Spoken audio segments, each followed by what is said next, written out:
Oh, that's awesome. Hello, all. This is Deborah Razzo here with the Women's Real Estate Network, and I'm here with Kim. She at Hopkins, and she is an investor in commercial real estate. Now, Kim kind of went a different route than all see the rest of us. Like I started out in single family, right? And I'm like, Kim, you didn't start in single family, did you? You hopped right into commercial real estate, didn't you? Yes, I did. We took a little bit of a different path. Well, why? Why commercial? And I think, if I recall correctly, it was industrial, right? Yes, that's correct. So we had W-2 jobs just like pretty much everyone else. And in 2013, we read the Purple Book. I'm sure you know what I'm talking about, Rich Dad Poor Dad. And I looked at my husband and I said, this is what we're going to do. So we made a 5-year plan that alternated babies and properties, baby, property, property, to achieve Oh my God! financial freedom. Hold on a second. That's hysterical. I Actually, love it it. started with Okay, property first, but 5-year plan that alternates babies and properties. That is fabulous. Okay, go ahead. we ended up with more properties than babies, which, a Well, little bit easier to manage. God bless. We all do. Yes.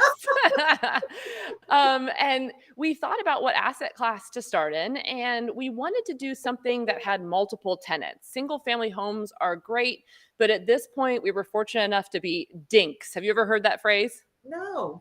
Dual income, no kids. So we were dual income, no kids, and we wanted to start off with multi-tenant just for economies of scale. If you have a bunch of disjoint single family homes, they could be a little harder to manage. Some people will disagree with me on that. A lot of people have great systems for them and have done really well. So, but we wanted to do multi-tenant. And then we discussed, well, what kind of multi-tenant? And we didn't want to do apartments because we didn't want to be fixing toilets in the middle of the night and dealing with individual renters and having someone not pay rent, having to kick them out of their personal residence.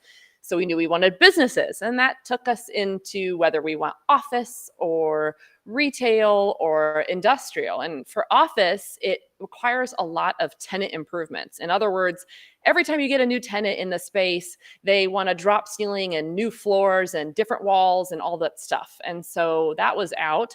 And so that left us with retail and industrial. And so we do a little retail now, which we'll talk about at the conference. There's a super hot market for retail that I'm excited to talk about. But we also mostly focus on multi-tenant industrial. Everyone has mostly mostly warehouse, a little bit of office, one bathroom, very simple. Okay, so I love the fact that you actually strategically decided on your asset class as a process of elimination, like what we Yes. do and don't want to do. I mean, it was like, okay, we don't want to do that. Don't want to do this. We don't want to do this. What is that leaving us? I think a lot of people, women in particular, get like shiny object, and it's like, oh, we'll do that. Oh, we'll do that. Oh, we'll do that, and don't remain focused. But it's so cool to hear that, like, you kind of just went down the road and went, nope, this is the asset class we're going for. So tell us, how long have you been doing this, and how many babies and properties do you have? Yes. We started in 2013 after reading the book. I think we purchased at the end of 2013 our first property, and we completed our 5-year plan. We retired from our corporate jobs at the end of 2018. Yes, on time, under budget. Nice. Now we have about 15 commercial properties and 15 babies. No, I'm just kidding. 2 babies. Oh my God, can you imagine? I'm much better at the real estate. 2 babies and 15 properties sounds about right. I have a friend and she has twins, and every time she needs something, she's like, oh, I guess I'm going to have to get another property to support, college, or to support our Legoland trips, whatever it is, right? So, I love that idea. properties and 2 babies sounds about right. I love that philosophy. Yep. So Buy what you want with your properties. Yeah. right. We have to talk about the changing market, right? Yes. Like, you've been in the market a while. We've had changes. We've had COVID.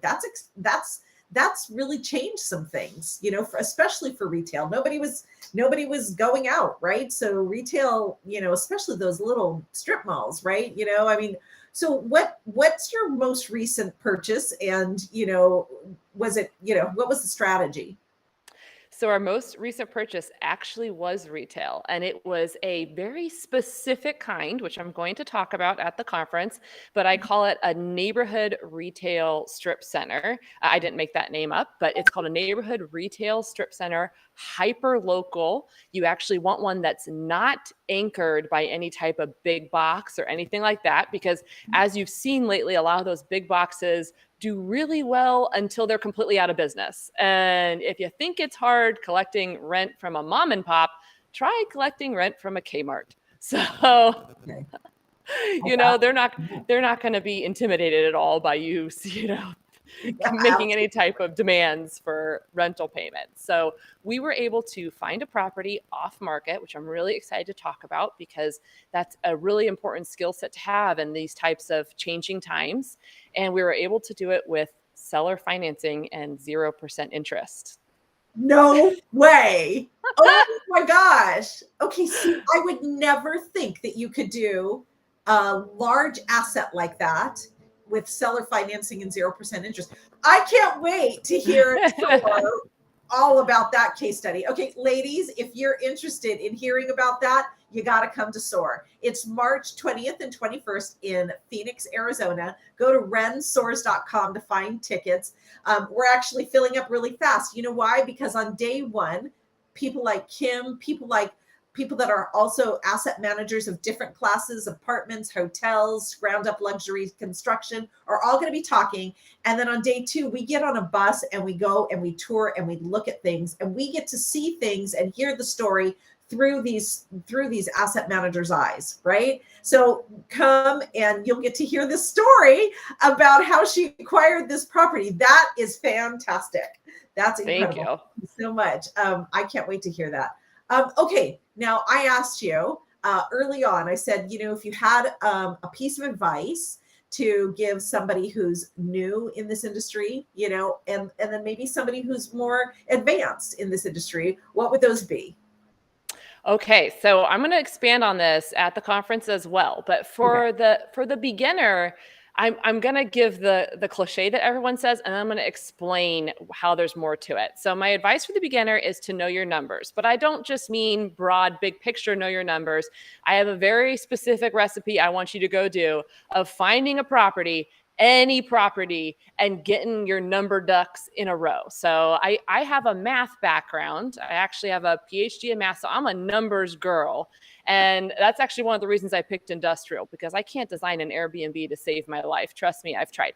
But so for the beginner, I'm going to walk through how to really get an understanding of the numbers and have the numbers tell you what to do. Because I think as women, especially, we use a lot of intuition, which is great. I think that intuition is fantastic and leading with feeling, but at the same time, you don't want to buy an Airbnb or whatever asset class you're going to buy without really knowing your numbers. Is this going to cash flow?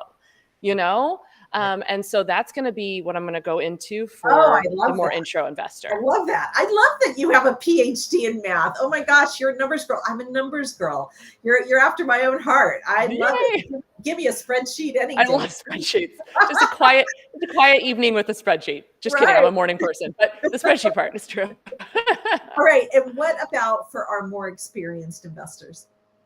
So for our more experienced investors, I'm going to talk about building a self-managing company. So I know we all talk about financial freedom, and financial freedom is fabulous, but I want to bring more into that, not just financial freedom, what I call complete freedom. So that's freedom to work when you want, on what you want, with the people you love.